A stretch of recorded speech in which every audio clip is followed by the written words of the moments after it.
I finally got good insurance, and I am using it to make up for the years of not having it. I'm healthy, but I'm at physical therapy using Armand as a personal trainer because sometimes my back feels funny. I have a sleep study scheduled for December because I get tired after a long day and when I'm doing something hard. If there is a health test, I am taking it. Since I've hit my deductible, I've been the most handsome problem for United Healthcare's bottom line since Luigi Mangione. One of the tests I have scheduled is this sort of obscure neurological test at USC that involves a non-invasive spinal tap. It basically tells you if your brain is healthy and identifies any deficiencies that normal blood work might miss. So I got that test done a few weeks ago, and when I got the results back, my doctor informed me that it all looks good, but I do have a worryingly high level of microplastic in my brain. Specifically, I have about a spoon's worth of tiny microplastic shards in my brain. Not a spoonful, but enough shards that if you were to melt them all down, you could make a spoon. Jealous? Well, don't be. You do too. I'm lying about the test. I don't need a test because recent studies have come out in science journals confirming on average we all have enough plastic to form a spoon in our brains. Yeah. This is terrifying to me. I am all about optimizing my health. And I feel so stupid for thinking that hydrating, hitting my steps, or taking creatine would ever outweigh the spoon in my brain. It also drives me insane that it seems pretty significant to have a fucking spoon in your brain, and yet nobody is talking about it. And the spoon's worth is just an average, I told my friends recently. You probably have a Dasani water bottle up there and you don't know. Everyone sort of nodded politely and then steered the conversation back to my friend's proposal that happened 3 hours earlier.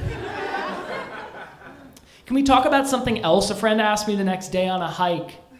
I replied, and brother, you get microplastics from chicken breaths, clothes, rain, air, snow, the wind, contact lenses, apparently glass bottles more than plastic bottles because sure, sea salt you sprinkle on your food has really high levels because it comes from the ocean, which is oops all plastic now. And other than that, it's just everything you can conjure, envision, or imagine.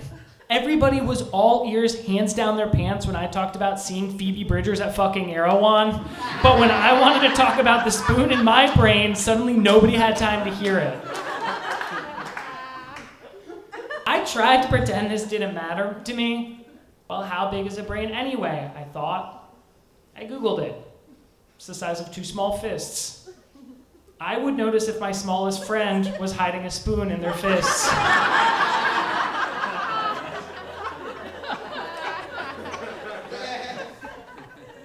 Well, I cook in cast iron, I thought. So I'm not like this trailer trash that cooks with plastic. I only eat scalding hot pho every week that's delivered to me in a Tupperware that is so melted, even after riding in a delivery vehicle, that in the 5 seconds I can handle it before it burns me, I can feel that the container has reached this state of matter where it is not a solid nor a liquid, but is some sort of plasma like magma. The spoon started to work its way truly into every aspect of my life, confirming a suspicion that my brain is broken permanently and that there is nothing I can do about it. Accepting my fate, I decided to stop talking about it as much and instead decided to take on an air of quiet bravery.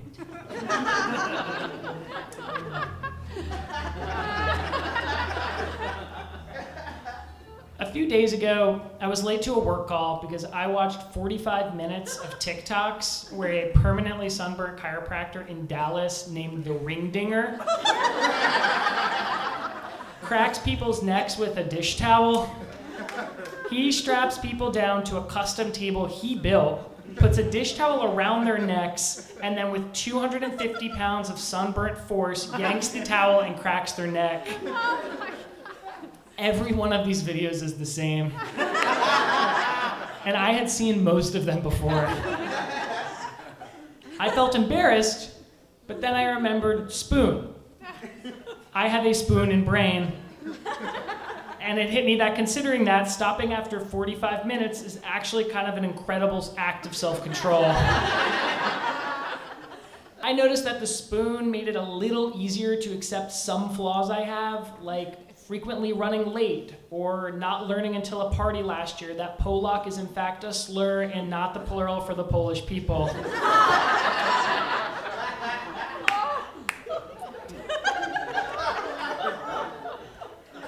It explained things from my past, like the gap between me graduating top of my class in economics and in that same week pissing in an Nalgene water bottle because someone was in the bathroom and then drinking it a day later because I forgot I had pissed in it. Yeah, that has been a hard thing to accept. But when I remember spoon and brain, it all kind of tracks. I started to hope there was plastic in my brain. I would fantasize that when I died, they would discover a full set of plastic silverware and an Arc'teryx rain jacket worth of plastics up there and go, wow, I cannot believe Evan did all of that with his life. He must have worked really hard to do what he did, considering his skull is 1% brain, 99% plastic. He's proof that dogs could read if they applied themselves like he did. I fantasized about a child doing a class presentation on my life after I die, saying, in a way, Evan was more impressive than Helen Keller, because he wasn't making such a big deal out of it the whole time.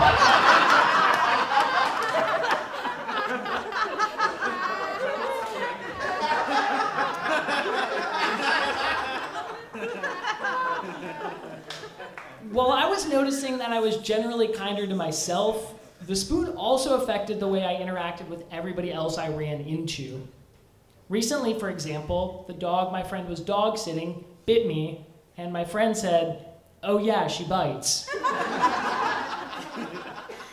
Yeah, your dog being a biter is not a great thing to forget. But then again, for someone with the spoon in their brain, remembering it all is kind of impressive. A TSA agent a few weeks ago yelled at me in a tone I previously thought was reserved for dogs. I had taken off my shoes, but today I needed to keep them on.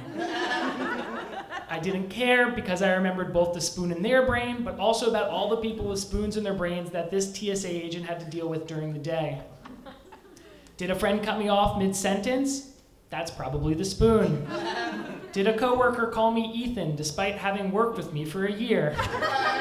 I'm gonna chalk that up to the spoon.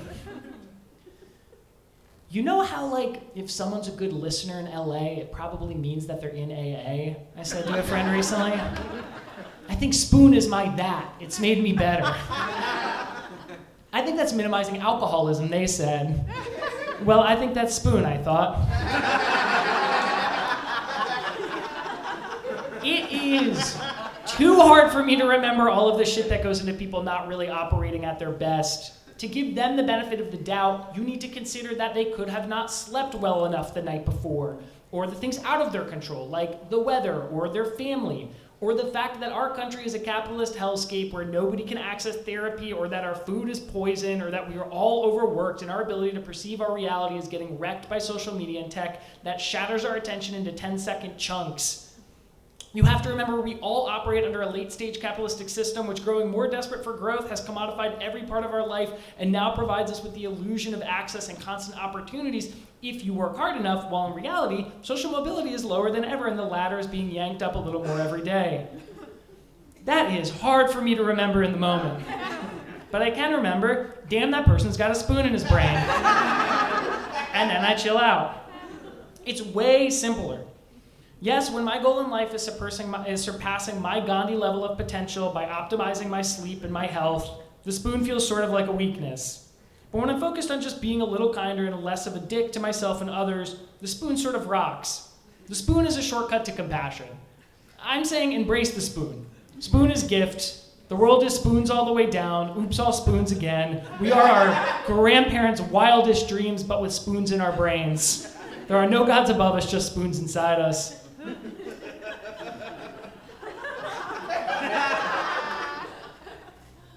And some of you right now might be thinking, Evan, I think you misread that study.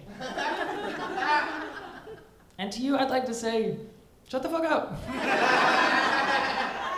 Don't bring that up now that I've finished the essay. If being factually correct mattered to you, you should have found me while I was writing this essay, not after I just read it. Also, this is not the facts show. If you're in love with facts, marry them. Or write your own essay. I won't let you read it here, so you would need to start your own show, which is hard even though this show kind of looks easy. And I won't go to that show. I don't want to, and you can't make me. But regardless of you choosing to believe in the spoon or not, know that I am personally proud of you for reading and understanding that study, especially considering that entire Lego Death Star set that I know you have in your brain. Cool. Thanks, y'all.